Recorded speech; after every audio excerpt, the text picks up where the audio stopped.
crash course to getting you started with your vibration plate today. This is a very basic introduction. Before we get into what type of this, what type of that, programs, exercises, I want you to understand the fundamental basics of how you control the intensity and the settings of your vibration plate for your body type, your issues, and your overall goals.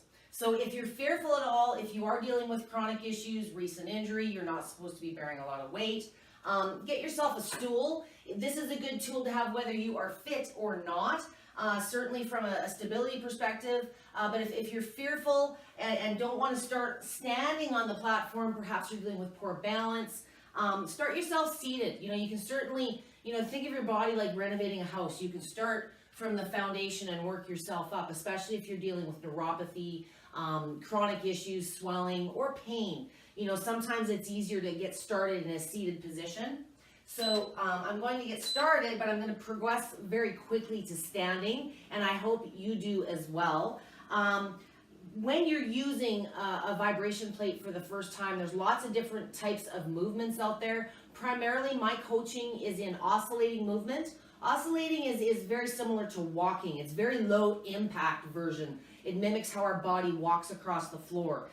The biggest thing that is not discussed and needs to be understood is amplitude, or the intensity of the vibration, that it feels different to everybody. So how do you customize it for you? So if your feet are right now positioned about hip width apart, I challenge you to bring them as close to the center as you're able. And you'll notice you're not really moving a whole lot. I've just got it on the basic starting speed. We'll get to speeds next, but I want you to understand the control at any speed is in the positioning of your feet or your hands. So now if your feet are dead center, take one foot and put it on the outer edge, and you'll feel there's quite a bit more movement on one leg than the one on the center. If that's not uncomfortable, you're not dealing with any bad knees or uncomfortableness, put your feet both now on the wider edge, and you'll notice that there's everything's kind of shaking and flopping around.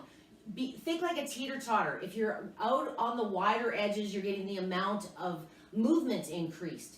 Just like if you're walking versus running, the faster you're going, the harder your heel is hitting the pavement or the ground when you're running faster. So when your feet are wider, you're moving more distance, you're getting more impact. So if you are dealing with chronic issues or pain, you can manage any speed or program as long as you understand in oscillating that the control is where you position your feet. So let's bring those feet closer to the center. I want you to bring your speed range or your level up to a mid. So if your machine goes 50 to 60 speeds or it goes 100 speeds, kind of get into the middle. It's all about ranges. There is no exact number or amount of time to do any one given exercise. There isn't, everybody's different, and what your body responds to as far as this stimulation or what you can personally tolerate is going to vary. So the control is always in the feet. So now that we're going a little faster, you'll notice it's a little bit smoother. The faster you get going, the less reaction time your body has to kind of wobble and move back and forth. So once you get into these higher speeds, there's more movements going on. And how far apart your feet or your hands are is really going to be depending on the exercise that you're doing and what your personal level of comfort is. For those of you that are ready to progress to standing, we're going to do what's called a sit to stand. We're going to go from this position to standing on the platform. For those of you that aren't ready to continue to a standing position, feel free to continue what we're doing right now for about 2 to 5 minutes. Feel free to add your hands, or if you want a little bit more upper body action and you're just not able to get down on the ground yet, add your elbows to your knees. And again, depending on level of comfort, feet closer reduces the intensity, feet wider increases the intensity. So you decide what's comfortable for what you're doing, throughout the course of your use on the machine. So for those that are ready to progress to standing, I hope that you're able to stand up of your own ability. If you find that you need to use your arms or it's a struggle to stand up just using your legs, an exercise to get started on might be that sit to stand, or you may need to start in a standing position. Your stool serves dual purpose. Perhaps you just need something to hang on to in case you spook yourself, okay?